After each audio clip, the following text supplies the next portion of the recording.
YCP ప్రభుత్వం వచ్చిన కానిండి రేట్లు పెరిగిపోయి సామాన్య మానవుడు బతకాలంటే చాలా ఇబ్బందులు పడుతున్నాడు. మేము కూడా బళ్ళు మీద తిరగాలంటే పెట్రోలు, డీజిలు మొత్తం రేట్లన్నీ బాగా బీభత్సం పెరిగిపోయి. మీ పేరేంటి? మీదే నియోజకవర్గం సార్? నా భీమిలి నియోజకవర్గం అండి.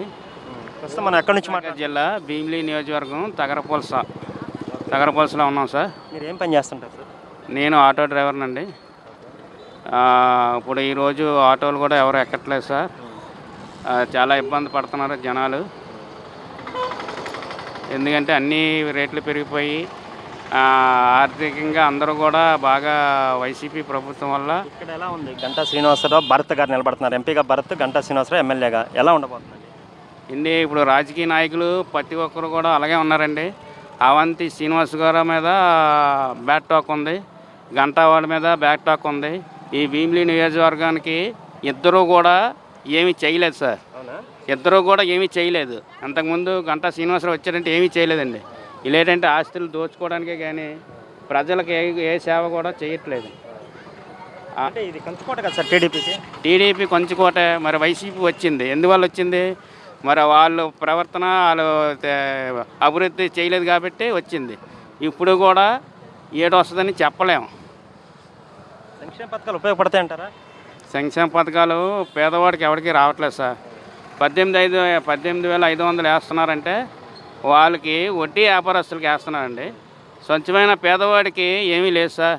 వాళ్ళకి ఏదో కారణాలు చెప్పి తొలగించేస్తున్నారు పథకాలు కూడా వచ్చిన వాళ్ళకే వస్తున్నాయి కానీ రాని వాళ్ళకి రావట్లేదు సార్.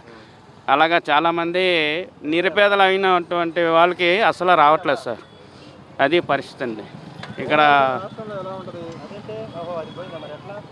ఏ సార్ ఓవరాల్గా రాష్ట్రంలో ఎలా ఉండబోతుంది? ఈ ఎలక్షన్లో చంద్రబాబు నాయుడుకి ఓటేస్తారా, లేకపోతే సంక్షేమ పథకాలు ఇచ్చారు జగన్మోహన్ రెడ్డికి ఇస్తారా? ఈసారి మాత్రం తెలుగుదేశంకే, కూటమికే వేస్తున్నారు సార్ అందరూ కూడా. ఎందుకంటే పథకాలు ఎవరికి సరిగ్గా అందట్లేదు సార్. పథకాలు వేస్తున్నారు, తీసుకున్నారు అని అంటున్నారు కానీ ఎవరికి కూడా సరిగ్గా పథకాలు అందట్లేదు సార్. మొన్న సగం మందికి 18,500 సగం మంది పడ్డాయి, సగం మందికి పడలేదు. వాళ్ళందరూ కూడా చాలా ఇబ్బంది పడి చాలా బాధపడుతున్నారు. ఇవన్నీ మొత్తం అన్నీ గ్యాస్ సిలిండర్ అయితే కానీ, నిత్యావసర వస్తువులు అయితే కానీ బాగా రేట్లు పెరిగిపోయి, ఆ రేట్లు పెరిగిపోవడంతో చాలా మానవుడు బతకడం చాలా కష్టంగా ఉందండి.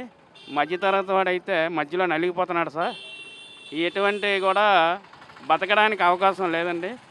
ఏ ప్రభుత్వం వచ్చినా సరే రేట్లు తగ్గించాలి, పెట్రోల్ డీజిల్ తగ్గించాలి.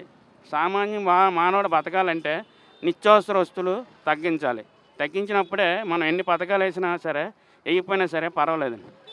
500 తెచ్చుకున్న కూలివాడు ఈరోజు 300 ఇటు తాగేస్తున్నాడు. 200 ఇంటికి పట్టుకెళ్ళి వాళ్ళు అది వండలేదు ఇది వండలేదు అంటే ఎవరు వండుతారు సార్? 200 ఎక్కడ సరిపోతుంది? 200తోటి 4-5 బతకగలరా? ఆ ఆడమనిషి అయినా సరే ఏం వండిసి పెడుతుందండి? తిరిగి 200 ఇచ్చింది కాక ఆ ఆవిడ మీద తిరగబడి కొట్టుకుంటున్నారు సార్. కొట్టుకొని ఇదిలో నుండి బయటకు వస్తున్నారు. అలాంటివి జరుగుతున్నాయి సార్.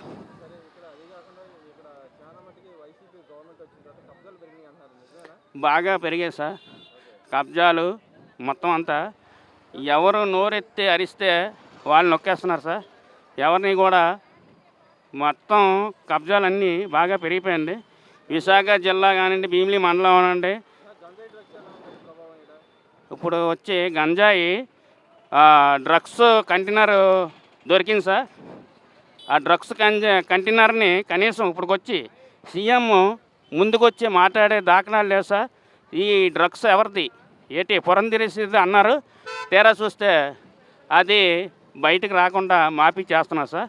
అది ఒక సీఎం అయి ఉండి కూడా ప్రజలకి వివరించి చెప్పవలసిన బాధ్యత ఆయనకు ఉన్నది, కానీ ఆయన చెప్పట్లేదు.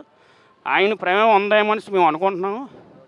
ఎందుకంటే పేదవాడిగా ఉంటున్నాడు, డబ్బున్నోడుగా పెరుగుతున్నాడు, మధ్యతరగతిగా నలిగిపోతున్నాడు.